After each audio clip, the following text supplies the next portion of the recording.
Hello again, Wired fam. What's going on? How is everybody this evening? Today is June the 2nd. Is that right? Yeah, today's June the 2nd. Guys, it's June already. Can you all believe that? Already into June 2021. Been a whirlwind of a year so far. Spring's been messed up. Crappie fishing's been up and down. We're going to talk about that again tonight because the bluegill and the shellcracker are up and down too. We're going to talk about that a little bit tonight. How's everybody doing? Guys, don't forget when you get on, shoot me a hello. Let me know you're on. We're going to give everybody a little bit of time to get on tonight. I'll say hello to some of you guys. I'm sitting here looking at my jig box. Actually, I need to put my MCM tackle jigs in my jig box. I ain't put them in there yet. Oh, where's my banner? My banner ain't scrolling. Jimmy Pratt, what's going on? Jamie Nelson, hello. Josh Sanders, hello, hello. Let me get my banner rolling here. No, man. It's 9 o'clock. I'm tired. It's Wednesday. Hump day, hump day, hump day.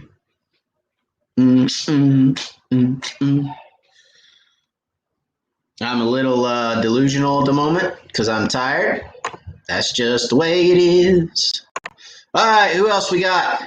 Ashley Coffee, what's up? He says, what's up, Ashley? Crappie Kev, hello. Retired, what's going on? From Sam Rayburn. Where it's 10 inches from going over the spillway, 12 foot above pool. Most all the boat ramps are closed. That is incredible. For that lake, guys, I fished Sam Rayburn when I was a kid. Well, when I was younger. Some people still call me a kid, but when I was younger, I fished Sam Rayburn. That was back in my bass days, but that lake to be that full is extremely rare.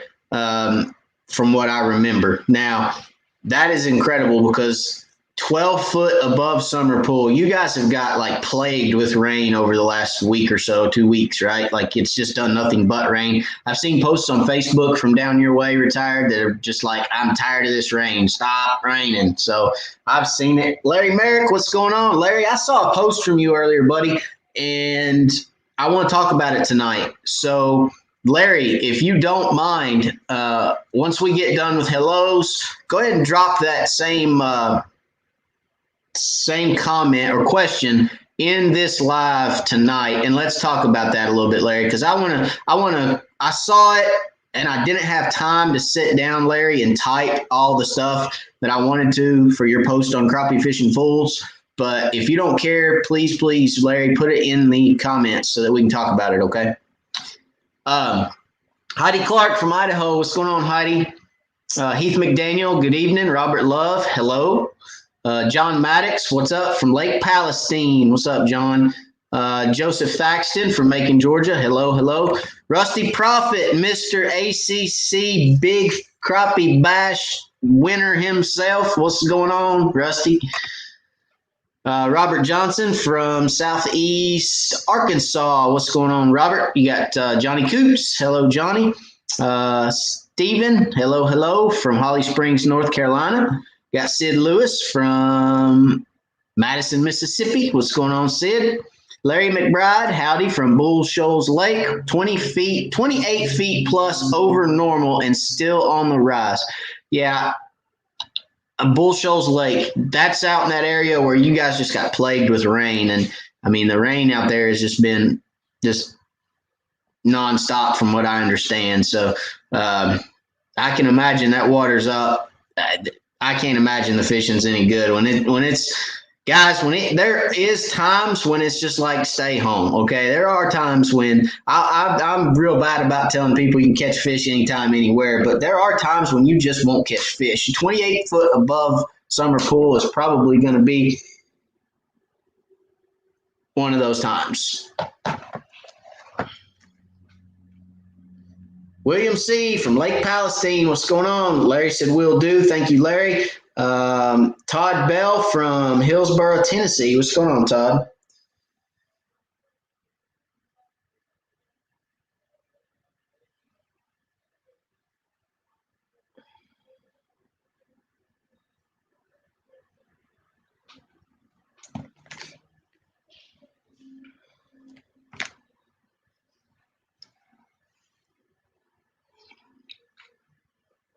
Let's see here.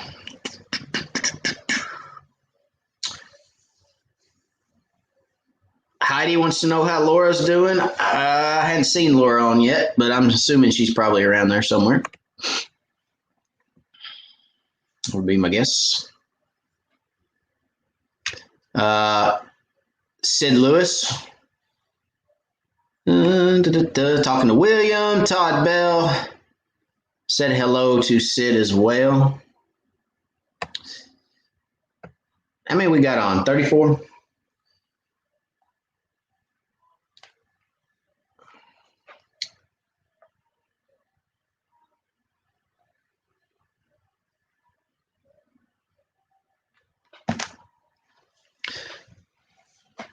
All right, guys, let's see. Real quick, while the discount codes are going across the bottom of the screen, Crappie Cove, you save 10% with the wired discount, guys. 10% off your fish and specialties products with the discount code wired. And also the new Stowaway Mount, stowawaymounts.com, 10% off with the discount code wired from them as well, guys. Go save yourself some money on some great products. And those codes are there for you guys. So take advantage of those codes. Use them when you're ordering your products. And I appreciate you guys very much. And I appreciate the sponsors for doing that for you all. So one other thing, if you guys have not seen the merchandise at wiredforcrappie.com, if you hit up wiredforcrappie.com, go check out the merchandise, the wired merch, got shirts, hats, all that good stuff. Go check it out. Got the cups on the website. Go check it out, guys.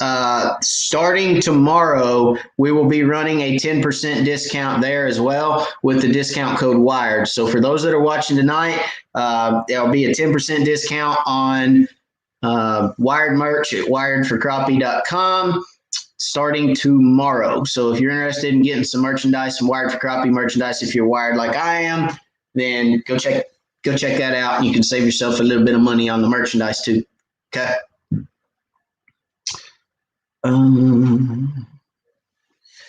John Seals says, first live I've caught as it was happening. Greetings from Central Alabama. What's going on, John? Glad you're here. Thank you for catching the live as it's happening. So I get a chance to talk to you tonight. If you have any questions, put them in the comments. I'd love to answer questions and help you guys any way I can, as you probably know because you've watched the lives, I'm sure. But if you have any, put them down there and I'll answer them for you, okay? Retired says, just finished my fish and specialties pole installation yesterday to replace my homemade pole. Really like. Hope to go test it soon. It is a great, great pole. Just got off the water, John says.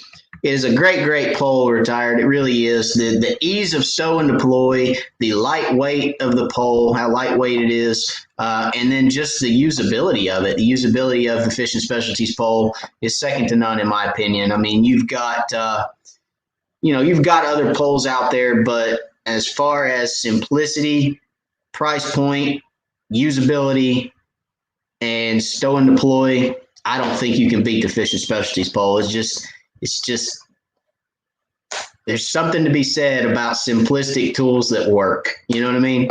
So anyway, that's my opinion.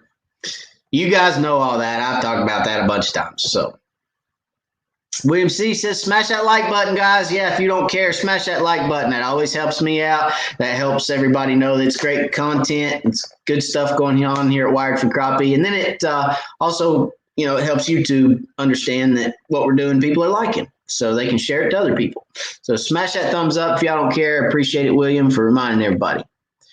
Joel Nash, he says, what's up, Matt? Thanks for info on Teleco. Several fish with a few 2-pound. That's awesome. Congratulations on that. You're very welcome for the info.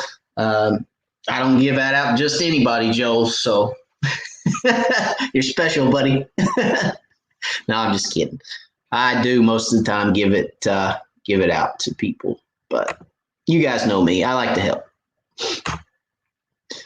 All right, so let's see. Let's talk about fishing this past weekend. fished this last weekend, went down to Chick, wanted to try to find some shellcracker and some big bluegill for you guys. Found several fish, caught several bluegills, several shellcrackers, but it was not what I kind of expected it to be. So kind of expected there to be a few more fish shallow. There really wasn't a whole lot of fish shallow. I mean, we found pockets of fish, I guess, just isolated groups of fish, but not what I kind of expected. Thing that happened to us last week was we got a cold front on Friday, a big cold front. It dropped like 30 degrees on Friday, and the water temperature dropped like 8 degrees. So I'm pretty sure that it pushed those fish back out off the bed and out of that shallow water and that feet of water that they were in. So unfortunately, we didn't have the best day bluegill and shellcracker fishing. We did catch some pretty good fish. Got some of those on video, and then we flipped the script and went and caught some crappie too, and just absolutely wore the crappie out one after the other. So good trip, very good trip. Docks were good. Fished a lot of docks, and the bluegill and shellcracker were obviously up shallow around grass beds and around structure on the bank, soft bottom type areas with pieces of structure. So yeah, I mean, it was a good day, good trip. Had a lot of fun. Got to fish with Blake from Crappie Cove. We went together, so that was good. Got to spend a little time with Blake. Always a blessing. A lot of fun to spend time with him. So yeah, probably going to try to hit the bluegill again in the next week or two. Try to get on some of them. The way we fished for those, we fished a trout magnet tipped with a night crawler, a piece of a night crawler, about an inch of night crawler, tipped onto a trout magnet. I used a gold trout magnet. Blake started out with a trout magnet, but then went to just a hook with a worm on it. So didn't really seem to make a whole lot of difference when you got in fish, whether you had a trout magnet on there or not. But it was something where if they knocked the worm off, that they could at least have something there to profile and to bite. So a lot of fun, man. When you hook into one of those big bluegills, you know it too. So it's a lot of fun to fish for those. I enjoy it, and we'll probably do another show or two with bluegill before we pull back out for them summer fish and start doing some crankbaiting.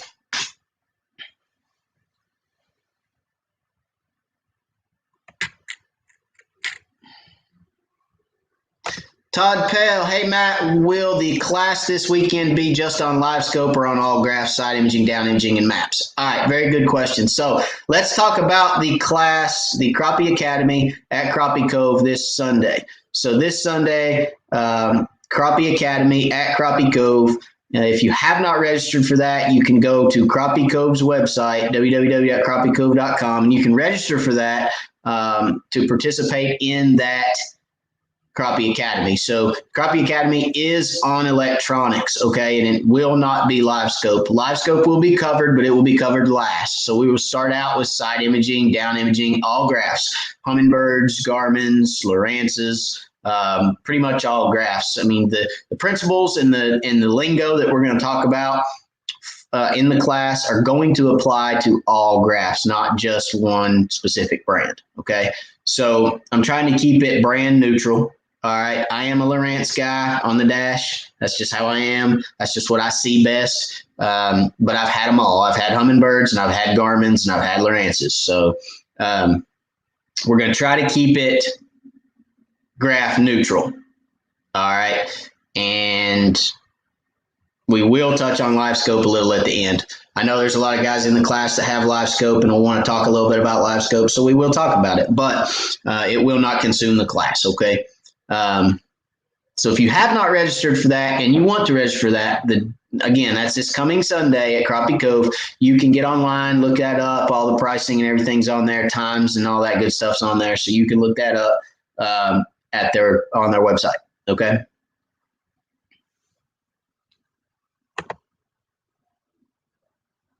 Joseph Thaxton, what depth of water are you looking for on dock?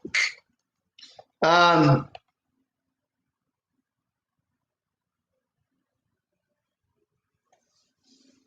depends. First of all, it depends on what body of water I'm on, Joseph. So, like if I'm on Chick, I don't exclude any duck, feet to tens of feet. It does. I don't exclude anything on Chick. If I'm on somewhere like Cherokee, then I would probably go for those mid-range depths, that 15 to 25-foot type stuff. It really just depends. It really just depends on what lake I'm on. But general rule of thumb, if you've got a dock near any kind of drop or creek channel or anything like that, that's going to be probably the places you're going to want to start. Okay, if you've got a dock that's near a main channel, near a creek channel, has a creek bed that runs underneath it, if there's a drop under the dock, if there's any kind of contour change around or under your dock, that's probably the best to start with. Okay.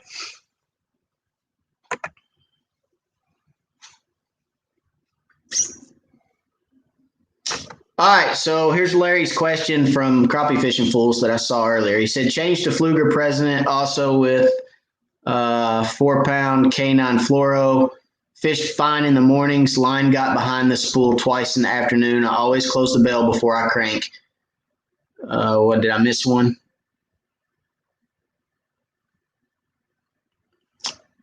Wondering if I missed one. It says continued. Maybe not.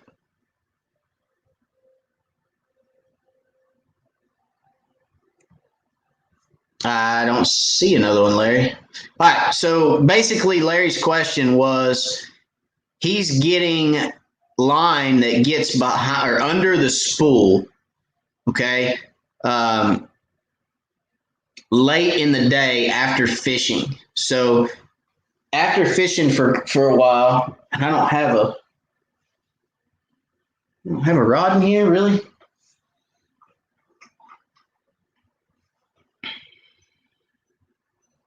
So basically what's happening to Larry, and this is a broken reel, so take it for what it is. Line's getting in here and getting under his spool late in the day. What's causing that? Well, I can tell you real simple what's causing that. As you use that rod, hang on, Larry, where'd your question go? Right here.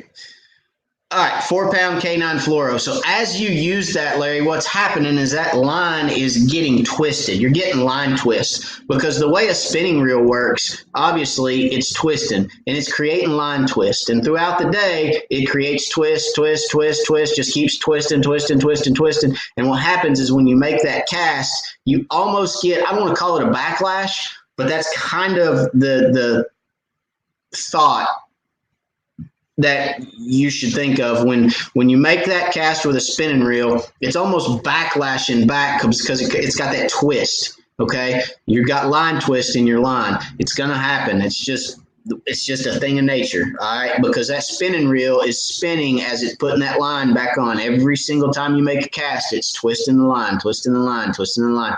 So a way that you can,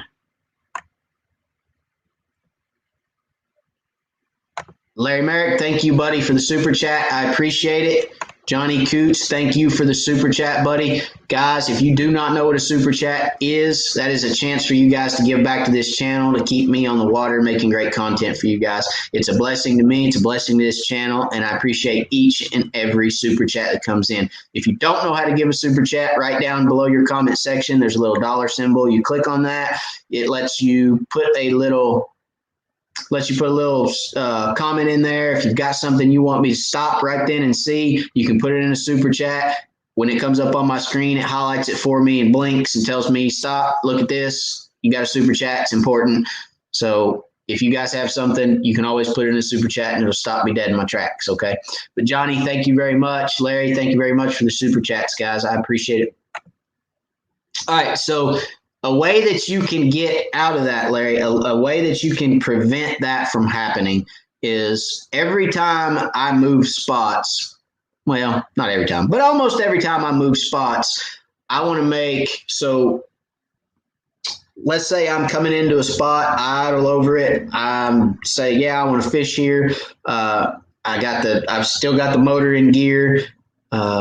What I will do is generally I'll go up, I'll turn around, and I'll start coming back towards where I want to fish. I'll cut the motor off, I'll pick my rod up, I'll go to the front deck. I make a good long cast out behind the boat, and then I just kind of hold my line tight as the boat kind of drifts and comes to a stop. As the boat drifts and comes to a stop, what that does is it stretches the line out, kind of gets some of that twist out of there, and then you can reel it back in and go to fishing. You've got to take that twist out of that line sometime during the day, or it's going to continue to happen. It doesn't matter if you have an ACC rod. It doesn't matter if you have a B&M rod. It doesn't matter if you have an Ozark rod. It doesn't matter if you have doesn't matter if you have a Shimano rod or a Rhino rod or any other rod on the market, whatever they are. It doesn't matter what rod you use. The problem is the line twist, okay? And it's going to continue to happen unless you make those good long casts and stretch that line out. You got to get that twist out of the line, okay?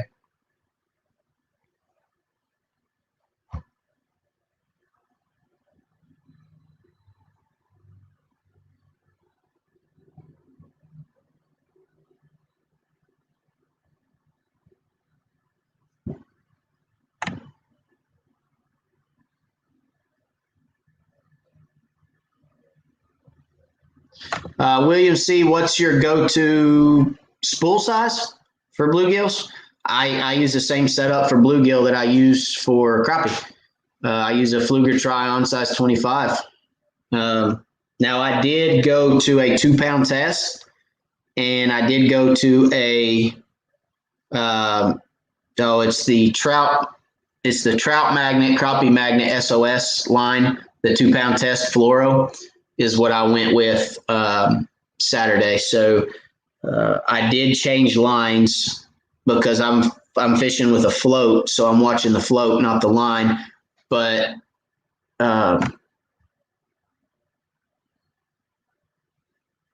the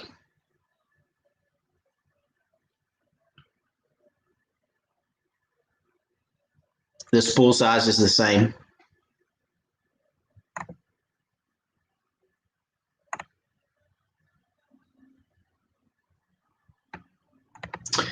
Larry, thank you again for another super chat, buddy. He said, never had the problem before. Did I read on there that you switched reels? Is that what I read? Read. I think I read on Crappie Fishing Fools that you switched reels or something.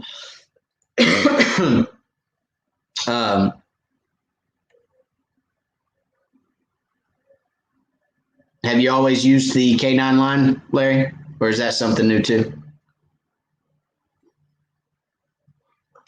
It might not have happened to you before, but it'll happen again because it's the line twist. I mean, that's what it is. When you spool your reel, are you making sure that you're spooling it in the proper orientation? So one way to always check, guys, if the line on your spool is coming off correctly, okay, always check and see which way your line's coming off your spool. So if it's coming off counterclockwise this way, okay, you set it down on the table, it's coming off counterclockwise.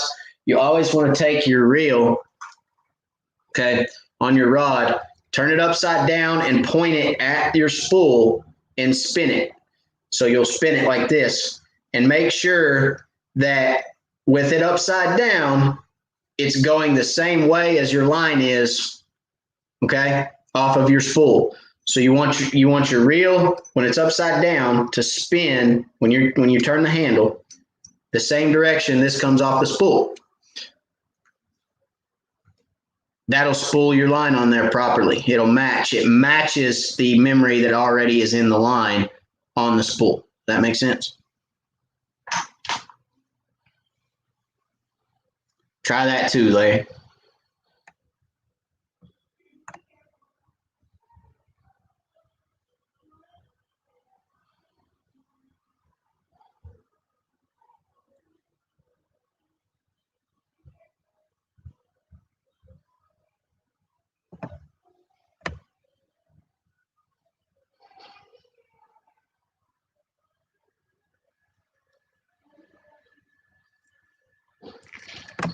Josh, what's going on? Josh says, I know we delivered your framing package. Are you dried in yet? Just kidding. Hope things are going well. Thank you, buddy. I appreciate it. I'm glad you're on here. Yes, you did deliver my framing package to my house, and it is 65%, maybe 70% dried in. So, well, maybe 60. Yeah, probably 60% dried in. So, I've got a video coming for you guys on the house update. I did not get one last week. There really wasn't a whole lot. There was maybe one thing that really changed that was substantial last week. And I thought, next week is going to be a bunch of stuff. So I just kind of waited until this week to where, there's going to be just going to be a ton of stuff to show you guys this week. So it's really, really exciting. I'm excited about it. But Josh, yes, thank you very much. I appreciate that very much. I would have thought you would have given me a discount, but I didn't get one. Yeah, right. Discount on lumber right now. Forget it. It ain't going to happen. So anyway, but yes, thank y'all for delivering it. It's rocking and rolling, my friend. All right, Barry says, just started crappie fishing a river system near me. Only main river channel, no bays, few feeder creeks. Advice on fishing the current in the river channel. Hard to get baits down to them in current. Yes, it is extremely, extremely difficult to get baits down to fish in current.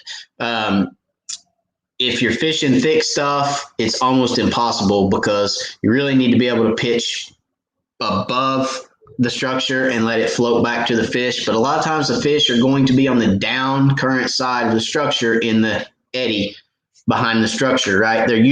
Fish are going to use that structure as a current break themselves so that they aren't, getting beat by the current all the time. One thing you can do is just a big weight, just a 3/4 ounce or a 1 ounce weight, and a 10 to 12 foot rod, just ease up right behind those brush piles, right behind those eddies, those rock outcrops or whatever it is that those fish are setting behind, and you can just take a 10 or 12 foot rod and just ease that bait back in there to them and get a bite that way. So it's completely different fishing a river system, Barry, than anything else. I mean, we've got some areas in East Tennessee where it's kind of, river fishing. Melton Hill is one of those areas. Not a whole lot of bays or anything on Melton Hill. There is, but for the most part, you're fishing the river, and it's a lot like that. You really got to bulk up on your weight, get the bait down there to the fish, get it presented to them in a way that they'll hit it. And it's hard too because the fish are so used to bait coming down current. When you bring a bait up current to them, it's just unnatural. So a lot of times you're trying to squeeze a bait in between the fish and the structure so that it halfway looks natural. It can be difficult fishing a river system. It really can. But it can be done. Okay. So you just got to find those eddy areas, find those current breaks. If you can find those current breaks, a lot of times you've got slack water there and you can fish those fish the way you want to. You may not have to use as big of a weight, but that's the way I approach a river system. That's the way I fish a river system. And I think if you do that, you'll be able to catch fish if you can find them in those eddy areas.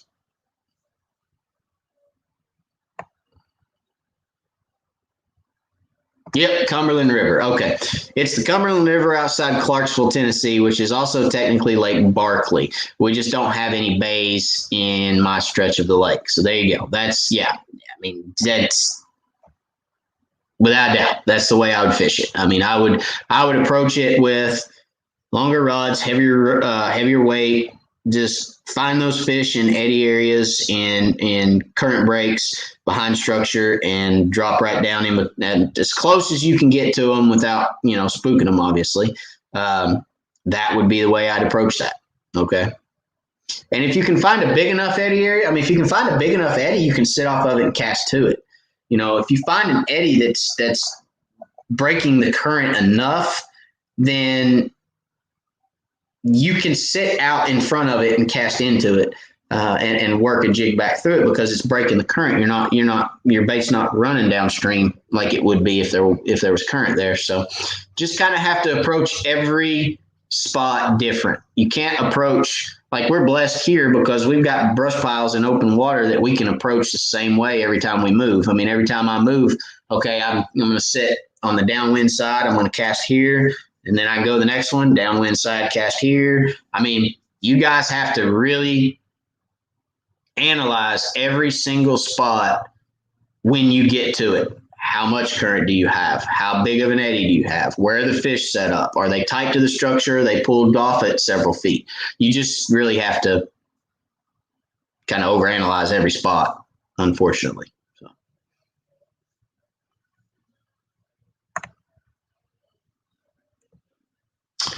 Heidi says, is line twist only a problem with fluoro, or should that be done with mono too? It should be done with all line, not just, I mean, it should be done with braid, mono, fluoro, all of them. It should be done because it's going to happen. You're going to get line twist throughout the day. You're going to get line twist. Doesn't matter what line it is. Just an average day of fishing is going to create twist in your line. It's going to be natural. It just is.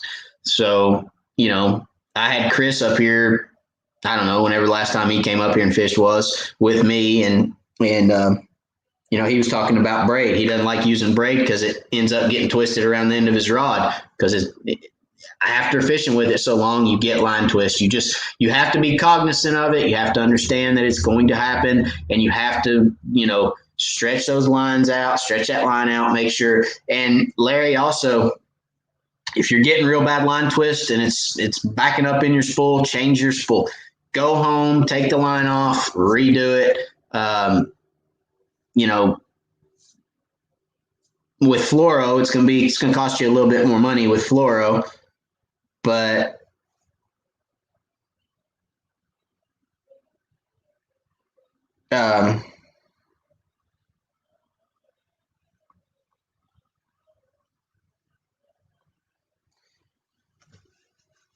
with mono, you don't have to worry with it as much.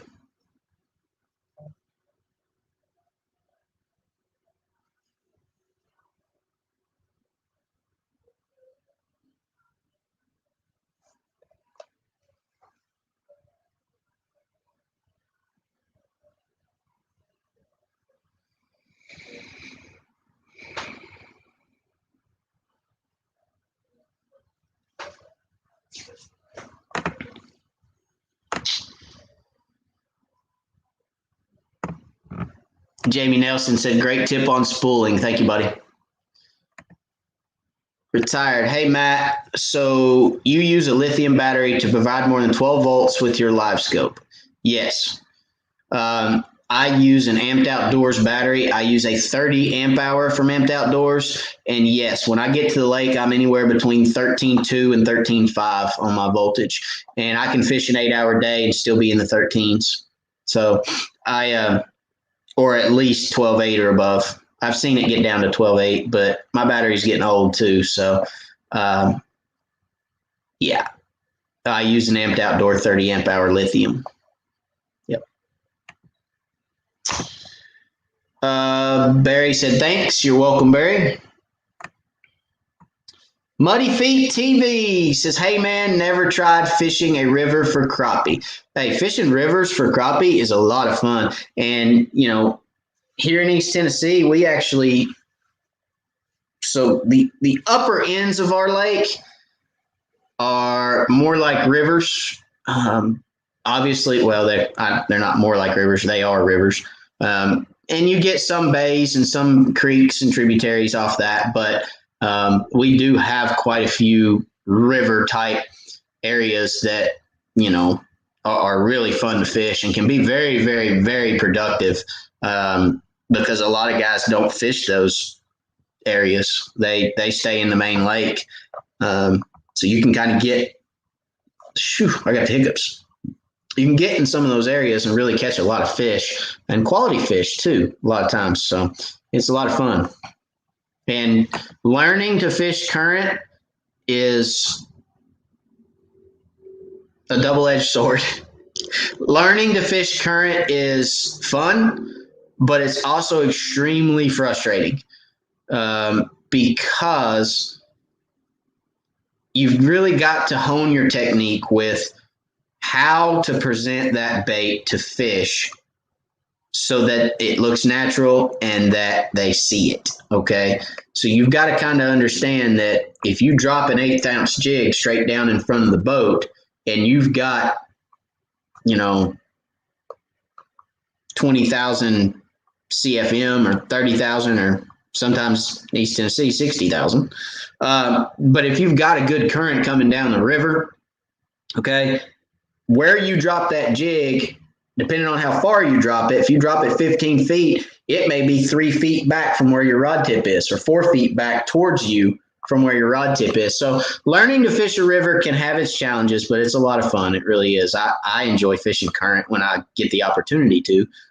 You will lose more jigs if you're fishing brush because a lot of times that current will actually push your jig into the brush.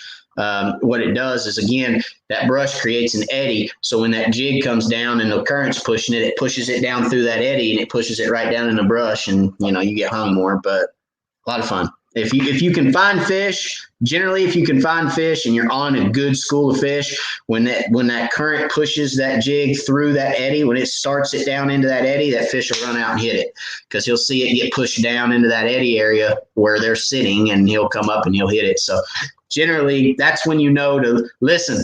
If you are a river fisherman, okay, and you pull up to a piece of structure and you're catching them, bam, bam, bam, bam, bam. Every time you cast across it, you're catching fish, fish, fish, fish, fish. And then you start getting hung in the brush pile. Time to leave.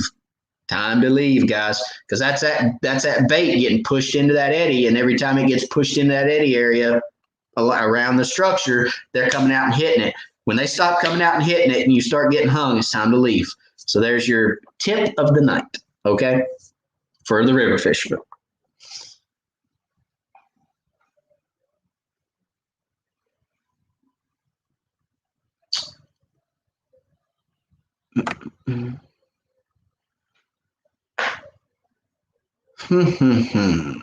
Jamie says, my boat has 2 flush mount rod holders in the back. Suggestions on good multi-rod 3 holders for each of them. Drift Masters. That's what I get.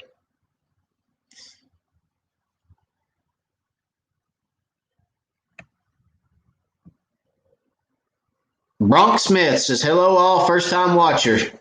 Welcome, Bronk. Is it Bronx? Is that right? Did I pronounce that wrong the first time? Is it Bronx Smith? Welcome. Thanks for watching. Thanks for being here, buddy.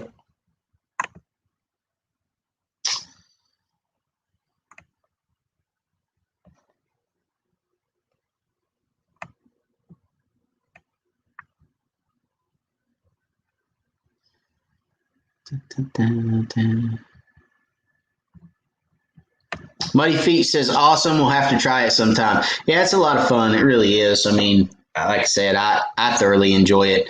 And, getting to just fish a different way. Guys, you guys know, it seems like it's getting worse and worse, now that Live Scope's out. You kind of go to the lake and do the same thing a lot of times. But you got to break the monotony somehow, or I do. I have to break the monotony because I do the same thing 3 or 4 times, and I'm just like, all right, I got to do something different. I got to, give me a slip float or give me a long rod or put me on a dock or something. So put me on a bridge piling or let's go find blowdowns with fish or something. I mean, I gotta try to mix it up a little bit so that I can stay sane. But it is what it is.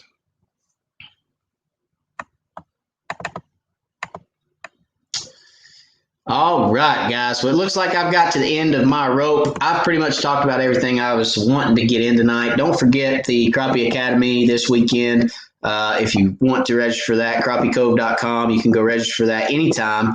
I appreciate you guys, everything that y'all do. Hope you guys enjoyed the video, the mount video for last week. I used it this weekend. I absolutely love the stowaway mount. Guys, if you're in the market for a mount, please check out stowawaymounts.com. I'm telling you, you will not regret it. That mount was solid. It was, I left it up and ran down the lake just to see what it'd do, and it just did fine. I mean, it just kept trucking right along. So, absolutely love having that screen up out of the floor where I'm not like this all the time and just staring down at the screen. I mean, I can fish, I can look around, I can glance back, and it's right here. It's just great to have. So check them out. Save yourself some money with that discount wired, 10% off. And I appreciate you guys for everything y'all do. It's hectic around the wired house right now. That's for sure. We're running in 12 different directions, trying to get the house built. And then, everything else that's going on with the wired household. So, thank y'all very much. I appreciate it. We're going to sign off for tonight, but we will see you guys next week, same time, same place. We'll talk about the Crappie Academy. We'll talk about how that went and talk about the goods, the bads, and the uglies there. And then we'll talk about some more fishing next week too. So, guys, I appreciate it. God bless. We'll see y'all later.